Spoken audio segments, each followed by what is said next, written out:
Hello students, good morning. वैदिक गणित में अब घनफल कर रहे हैं।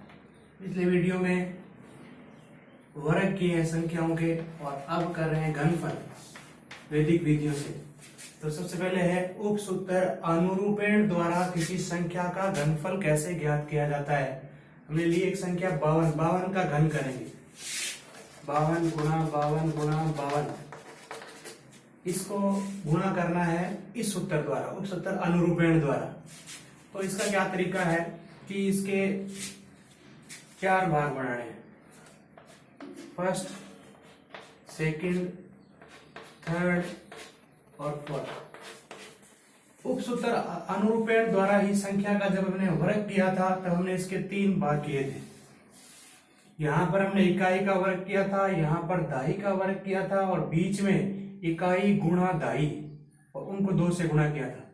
कुछ इस तरीके से ही बाएं साइड से जो पहला, इधर से जो पहला है यानी कि चौथा जो भाग है, इसमें इकाई का घन करना है, 2 का घनफल कर रहे हैं तो घन करना है 2 का।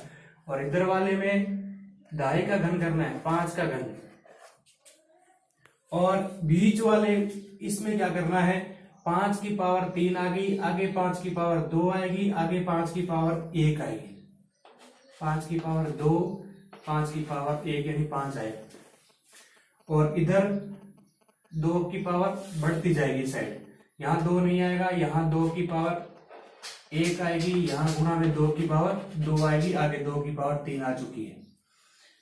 इधर इकाई का घन, इधर दाई का घन, यहाँ दाई की पावर कम होती जाएगी दाई के अंक की, और इधर यहां से इस तरफ इकाई के अंक की पावर घटती जाएगी। 5 की पावर 3, 5 की पावर 2, 5 की पावर 1, 5 की पावर 0। इधर से 2 की पावर 0, 2 की पावर 1, 2 की पावर 2, 2 की पावर 3।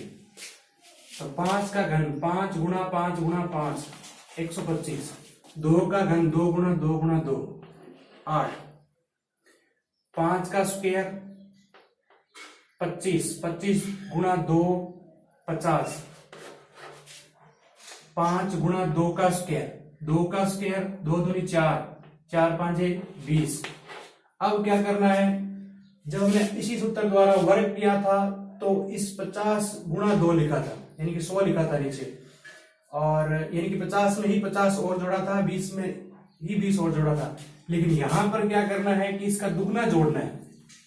जब हमने वर्ग किया तब 50 आया तो 50 ही और जोड़ा था, लेकिन इसमें 50 का दुगना जोड़ना है, 100 जोड़ना है इसमें, और इसमें 20 का भी दुगना जोड़ना है, 40। तो ऐसा करने पर यहां पर हो गया 60, और यहां पर ये 8 है ही, और यहां हो गया 100 और 50 150, और यहां हो गया 125। तो 8 का 8 आ जाएगा, 60 का 0 आ जाएगा, ये हासिल 6 इसमें जुड़ जाएगी। 150 और 6 156 का 6 हासिल लगेगी 15, ये 15 इसमें जुड़ जाएगी। 125 और 15 140, ये हो गया 52 का घन।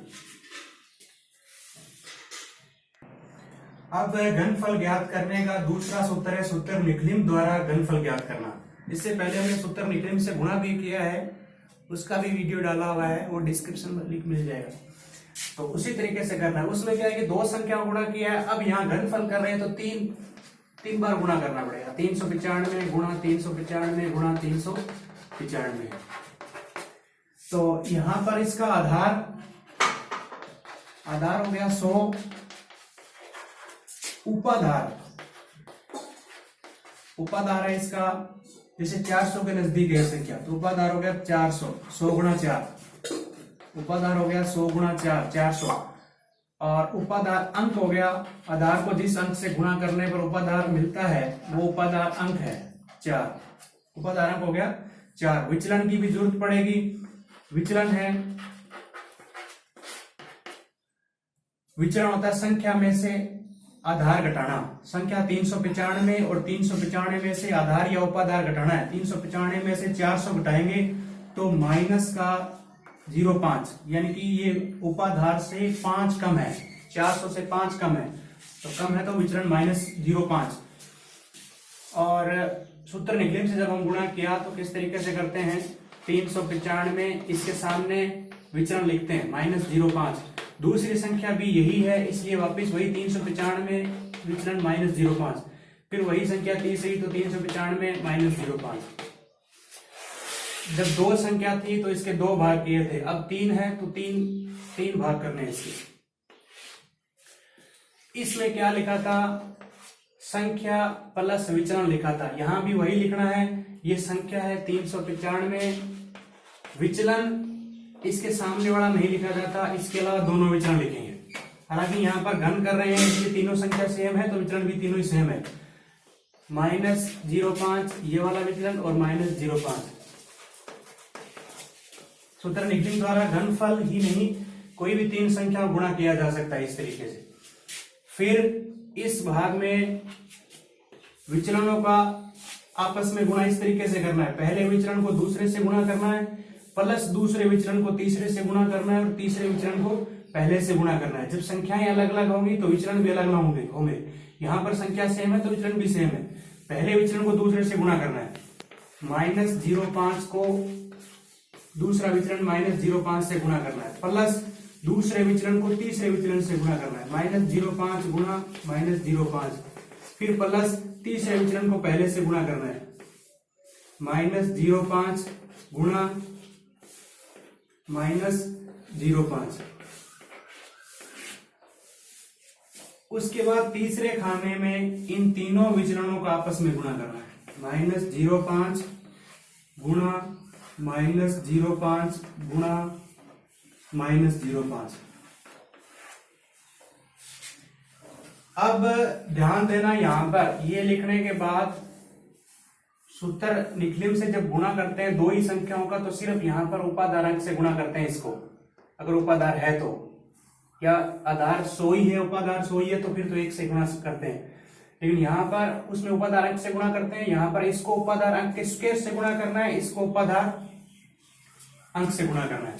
तो यहाँ उपाधार अंक के स्क्वायर से गुणा करेंगे, उपाधार अंक है 4, तो 4 के स्क्वायर से गुणा किया जाएगा, और यहाँ पर उपाधार अंक से गुणा किया जाएगा सिर्फ 4 से।